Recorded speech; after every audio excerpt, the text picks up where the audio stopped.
Derek from Distributed DBA here. When focusing on performance as a database administrator, I can't think of anything more important than having visibility into your query workload. We'll explore this idea by drawing out examples from the world of business and manufacturing.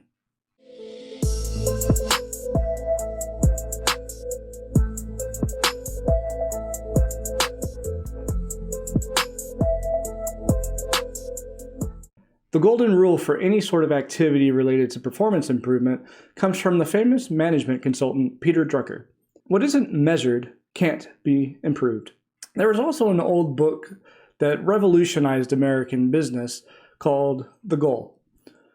The book tells a story of a protagonist who must undergo continuous improvement to improve the performance of his manufacturing plant. The Goal introduced the theory of constraints.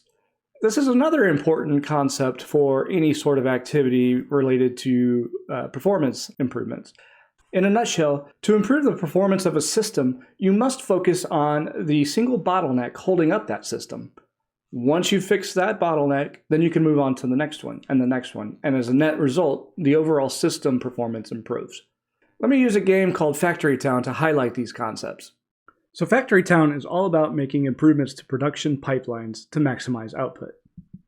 There's a lot going on here, but we're going to focus in on the complex agricultural setup here. So let me explain what you'll notice. I have several pastures which are creating various animal products, such as over here we have chicken, eggs, there's beef, there's milk, there's wool, and then there's leather. So this is all of the animal byproducts that are available in the game.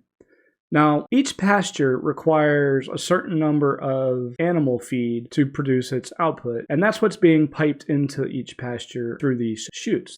Animal feed is created by the grain mills that have grain coming in, and the grain is coming in from farms. Each building requires one or more workers to make the production. So in this game, your workers are your resources as well as the outputs of lower down products on the production chain. I have basically 6 pastures, each one creating an animal product, and they are being fed by 4 grain mills producing animal feed, which in turn are being fed by 2 farms producing the grain to create the animal feed. So this is the initial attempt to be efficient with my resources.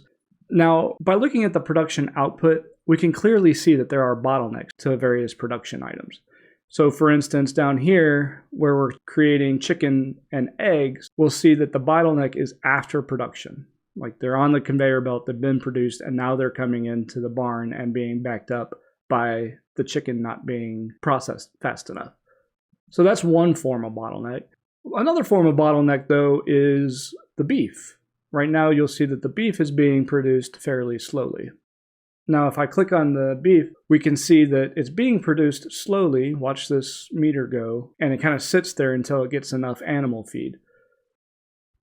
And so the bottleneck is getting enough animal feed into the pasture so that it can continually make more beef. Regardless of all of that, the point to be made is that before I can begin optimizing any of these pastures, I need to have the visibility into the inputs going into the pasture, what's going on inside of the pasture, and of course the outputs coming out of the pasture. In this game, the visibility is easily provided. So what does this have to do with database performance? Well, database performance is all about the database workload production. And the workload of the database is resulting from the queries going into it. So, similar to the production of FactoryTown, if you want to improve the product of your database, you must measure the inputs going into the database, the queries. After all, if it isn't measured, it can't be improved. MySQL provides several options for finding the query data. Using these tools, you can find a way to observe the query throughput.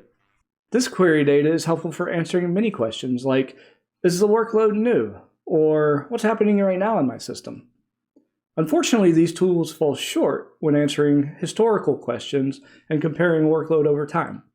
So questions like, is the workload happening now normal compared to yesterday, or maybe even last week, or 2 a.m.? The trick then is to visualize your query performance over time. For those type of questions, you're going to need to get the data out of MySQL and into an external system that collects this query information. When considering database performance, an administrator can learn a lot from the world of business and manufacturing. A key requirement, of course, to undertake any sort of database performance optimization is to measure the throughput of the queries that the database processes.